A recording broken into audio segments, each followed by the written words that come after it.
De zon die maakt me wakker. Ogen open, snel uit bed. Schone morgen. Hoi, ik ben Annie. Ik kom uit Sumpenveld en ik woon in Zusteren. Maar gelukkig huur je daar niks van. Ik ben een van de vele vrijwilligers die metwerken aan het passieverhaal.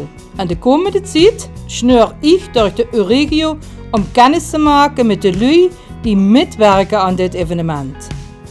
En nu ben ik onderweg naar Neustadt, om daar in de kerk rond de dus te gaan zitten met de spelers van het proloog. Het is wel leuk om je weer te zien. Ja, ja. Oh, daar heb ik een koffie in geschonken. Geweldig. Ik heb appeltaart metgebracht. Oh, lekker. Heb je er zin erin? Ja, zeker. Even nou, van harte welkom hier rond de dus met het Annie. Dankjewel. Er zitten allemaal spelers in de proloog. En ik wil je vragen of je zichzelf even wilt voorstellen. Ik speel in de proloog de rol van Maria. En het is niet zo richtig een rol spelen, maar meer een muzikale begeleiding van het geheel. Wat hier in de kerk gaat gebeuren. En van mezelf, ja, ik zing al eigenlijk mijn ganse leven. Dus ik kan me niet anders heugen als dat ik met een beustel voor de spiegel stond. En uiteindelijk in het koor hier in Neustadt ben terechtgekomen. Mooi. En het repertoire wat ze zingt? Oh, dat is heel verschillend. Heel verschillend? Ja, in het koor is het meestal naar de klassieke kant, kerkmuziek. En toen zing ik, van alles. Wat niet veel kan. Ook een instrument bespelen? Nee. Ik heb vroeger in de drumband geweest, maar verder, ik ken geen noten lezen. Dus hoe zingt dat allemaal, terwijl ze helemaal geen noten kent lezen? Nou, ik ken wel noten lezen, maar ik ken ze niet benoemen, laat ik het zo zeggen. Ik weet, als ik het begintoon hoor, dan kan ik de melodie wel volgen. Ik weet ook wat om morgen om leer, maar ik zou niet kunnen zeggen, dat is de sol of dat is de mi. Okay. Dat heeft me op een of andere manier nooit geprikt, zo er biostoes waarschijnlijk niet in om dat te stimuleren. Dus, ja, maar zit ze gelukkig wel goed met het zingen. Dus trouwens met Robert dat. Ja. Ja, heel lang. Ja, dat is wel mijn passie, joh. Ja. Dan wil ik even doorgaan naar Dingen Buurman. Zou ze zich ook wel voorstellen wat ze is, wat ze deed in de proloog? Heb ze een opleiding ergens voor gevolgd? Ja, ik ben Koen Vroemen. Ik ben 19 jaar oud en ik ben pianist. En in de proloog ga ik Mirjam, die dus in de rol van Maria zit, die ga ik begeleiden op de piano. En over mezelf. Ik heb vanaf kleins af aan heel veel gezongen. Ik was vroeger jongenssopraan. En toen ik eenmaal de baard in de keel kreeg, toen mijn stem dus dieper wordt, toen kon ik niet meer zo hoog zingen. En toen ben ik eigenlijk begonnen met piano spelen. Want mam, die heb ik ook geïnterviewd, Peggy Smeet, die is ook pianodocente. Dus waar je immer in een vleugel in moest staan. En toen ben ik dus een beetje op dat ding gaan tokkelen en op een gegeven moment ben ik les gaan volgen. En toen is het welke gaan rollen van soleren, koren begeleiden, solisten begeleiden en nu ook Mirjam begeleiden. Ja. Mooi. Bist je al flink aan het oefenen? Of is dat nog niet aan de orde? Want ja, het is dan nog even... Nou, ik ben aan het oefenen voor mijn eigen stukken, voor mijn les. Ik zit op het conservatorium. Maar voor het passie vooral zien we nog een beetje op wachten op de partieën en op tijd om met elkaar te gaan oefenen. Oké, maar dat is voor dich geen probleem? Nee, dat krijg ik wel af. Ja, dat geeft. Ja, leuk. Bist je benaderd voor het passieverhaal? Of houdt ze zich uit van, hé, wacht eens even, de man deed dat, of jongen? Ja, nou, de man dirigeert dus alles. En ik heb wel gehoord dat ze voor het proloog nog een pianist nodig hebben. En mam heeft me dat zo verteld. Ze van, hoe ze dat leuk vinden. En ik vind het altijd leuk om samen met mam muziek te maken, maar sowieso vind ik het wel een erg leuk project. Dus ik heb het meteen ja gezegd. Ja, dan ga ik even door naar Marie-Laure. Ja, voor dich ook dezelfde vragen. Nee, ik ben dus Marie-Laure Kusters. Ik ben 26 jaar en ik kom dus uit Maaseik.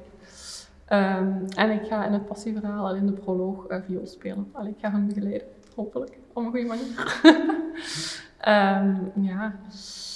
Ik doe dat niet professioneel zoals Koen, maar ik heb eigenlijk gewoon vanaf mijn 9 jaar op de muziekschool vioolles gevolgd in Maaseik. Maar wie bist dich nu gekomen aan viool? Wie komt ze daar? Ja, muzikale familie, school? Eigenlijk niet echt een muzikale familie. Ik weet niet, ik kan me dat zelf niet zo goed herinneren, maar blijkbaar zei ik dat al van toen ik in de kleuterklas zat, dat ik heel graag viool wou doen. En ik had dan op mijn kamer zo'n lamp met een beertje die een viool vast had. En dat vond ik super tof. Als je daarop duwde, kwam er zo muziek uit. Dus dat vond ik heel leuk. Ja. Maar voor de rest... Ja, maar het is ook prachtig, viola. Speel je ook nog andere instrumenten? Ik doe ook altviool, maar dat lijkt er een beetje op. En ook een heel klein beetje piano, maar niet zo goed als Dan ga ik heel even terug naar dich. Maria. Waarom Maria?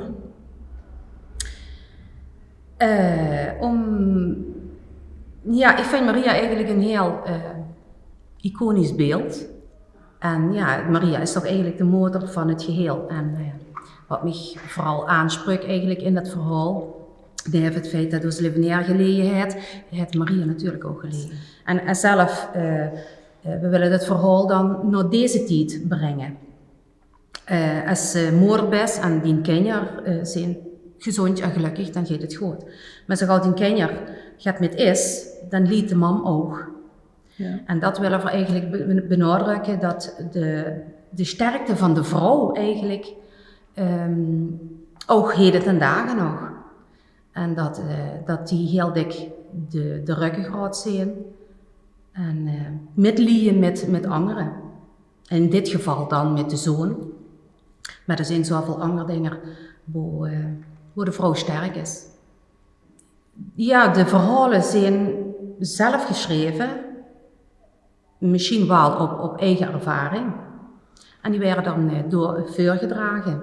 En daarom maak ik dan de omlijsting met hun muzikaal. Om het gevoel te benadrukken. Ja, ik wil wat zeggen. Er zal heel veel gevoel en emotie in zitten. Hè? Dat is zeer zeker. En ja, dat is wat we dan eigenlijk moeten gewoon overbrengen.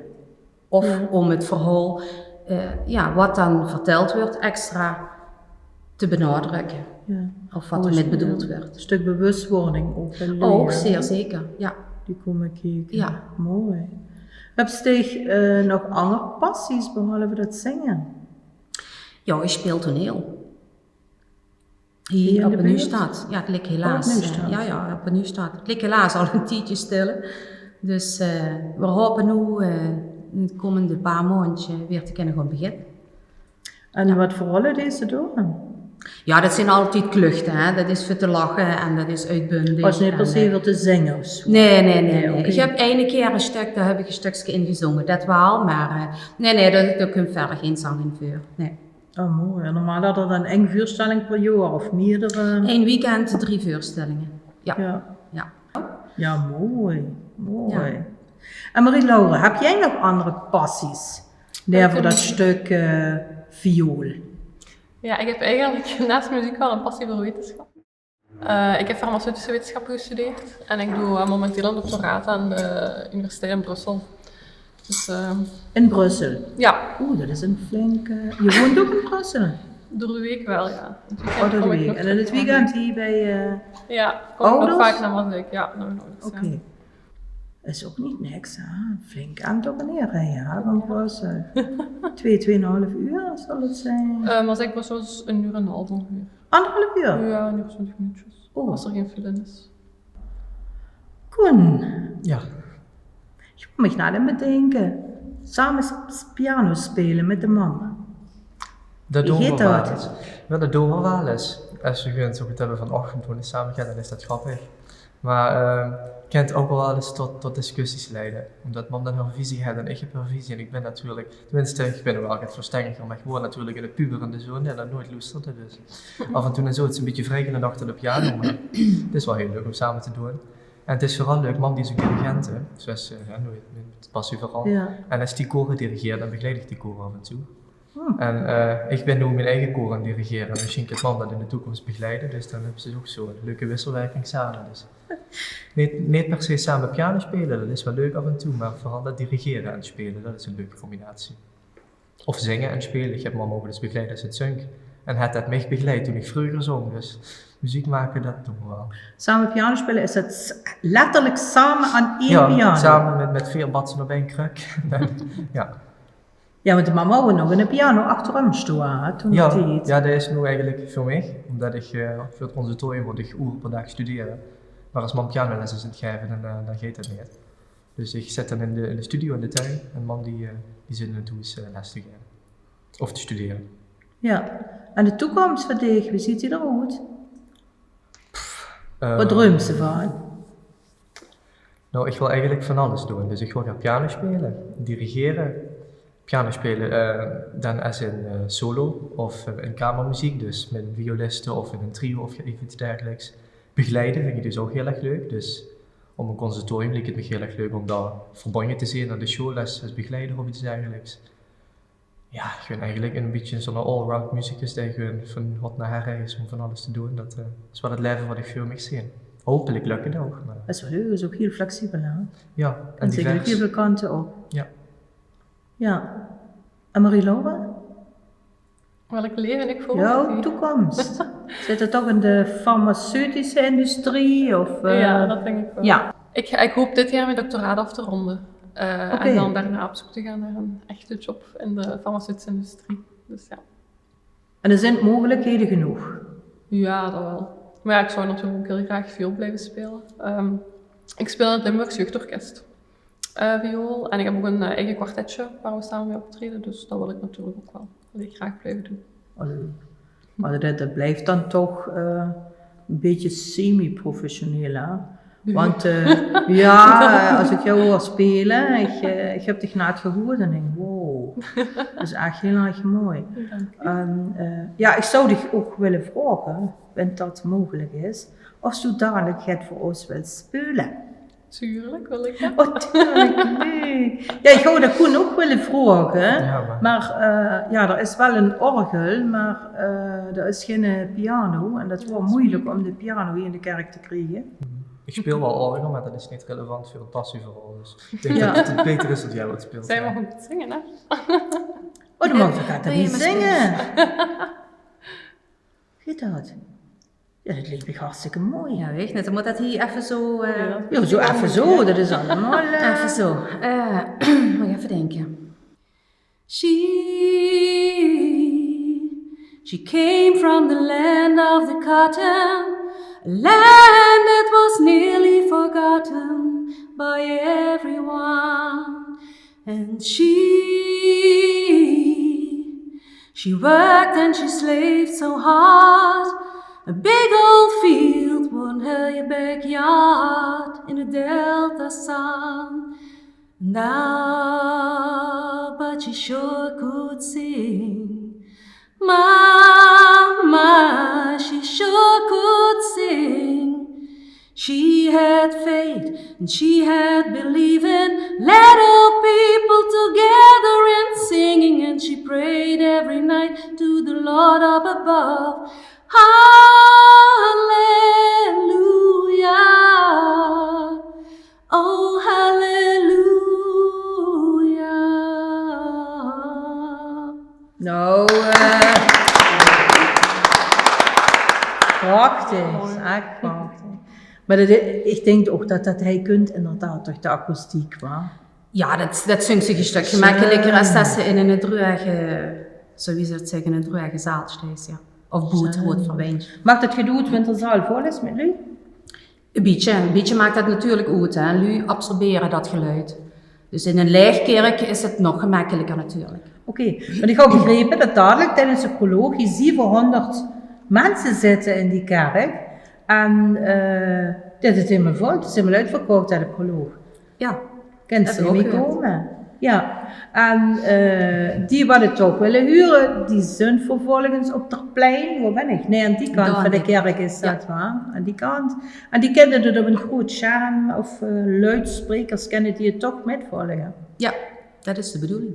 Ja, heel erg mooi. En het zijn ondanks 1300 mensen. Ja, hè? zie je goed, weer begaan zeer weg. Ik probeer het me niet voor te stellen. Tegen mij zag ze vroeger, dan moest even de hoofden heen kijken. Gingen aankijken, Ja, dat over de weet- hoofden. Ja, ik weet het. Maar het blijft spannend. Nou, Ja, jaren maar nog. ik denk ook dat het is een gezonde spanning was. Ik hoop dat we dat in gezond spanning kunnen houden, ja. Ja, het is niet zo dat jullie, heb ik ook wel eens gehoord van een heel bekende band, voor een optreden dat Inge van Deun allemaal moet overgeven. Dus toen we in de emmer gereden met een fles water. Ja, Iedere keer, terwijl die al meer dan 25 jaar spelen. Ieder optreden. Ja. Dus het is niks vreemds. Nee. Heb ze er ook last van Koen? Zenuwen veel als optreden? ik op piano speel wel. Toen ik zong, had ik er nooit last van, want die stem die werkte immer, zeg maar, dat ging nooit mis. Maar met piano dan heb ik soms of trillende vingers als ik zenuwachtig ben, of in een kerk heb ik al hang. Of voor piano ben ik af en toe wel zenuwachtig. Meestal niet als ik begeleid, want begeleiden dan zitten ze zeg maar samen op de bühne, dus je bent ook samen verantwoordelijk voor wat gebeurt. Maar als ze echt in die uppie op zo'n groot podium zit, achter zo'n piano, al die lukieken daar, hebben ze gezegd van, oh wacht, maar het wel ganz goed gaan.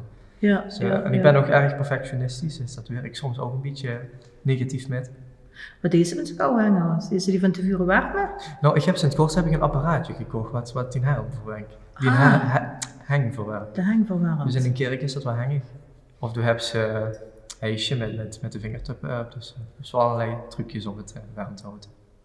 Ja, had dat ook invloed op de stem, dat het koud is? Nee, niet echt. Het is hier altijd 37 graden. Oh, dat maakt niet uit. Nee. Oh, dat is een Wel zenuwen, die hebben wel invloed op de stem en de ademhaling, maar de kou niet. Nee. Oké. En met dich, Marie-Laure, wie gaat dat? Maar met viool spelen, ja, lijkt hem ook dat die vingers warm moeten zijn en flexibel, hè? Met koude hand heb ik ook wel vaak last van, inderdaad. Soms moet je ook van die zweethandjes hebben, dat is ook niet zo ideaal. En ja, als het echt heel koud is buiten spelen, is het niet zo aangenaam, omdat ook u veel kan ontstemmen en zo. Door de kou. En u kan uw instrument uitzetten of zo, of inkrimpen, door de temperatuur. Ja, duidelijk. Nou, ik wil jullie heel erg bedanken dat jullie vandaag hier met mij rond de tafel zaten. Is er nog iets waar ik hiervan zag van, nou, dit zou ik nog hartstikke leuk vinden, wanneer ik dit zou kunnen vertellen? Nou, ik hoop dat voor 2 juli het moois kunnen neerzetten hier. En dat voor de lui kunnen verbinden. En het verhaal van toen met nu kunnen verbinden. Ja. Dat hoop ik eigenlijk. Ja, maar ik denk dat dat wel lukt. Met de proloog eerst. Dan hebben ze toch wel een bepaalde moed onder de lui. Ja, ik zelf heb er alle vertrouwen in. En ik dat huur van die lui die ik allemaal interview. Ja, ik vind het echt geweldig. Het enthousiasme ook. En ik heb het gewoon goed. We gaan ervoor. Ja. Met ons drieën. Zo is dat. Ja, mooi. En Marie-Laure. We hebben denk ik ook een verzoek. Zou het steeg nu willen beginnen met gaan te spelen? Ja. Zou het Zal niet mijn uit viool als een halen. vraag? Ja. Een klein stukje.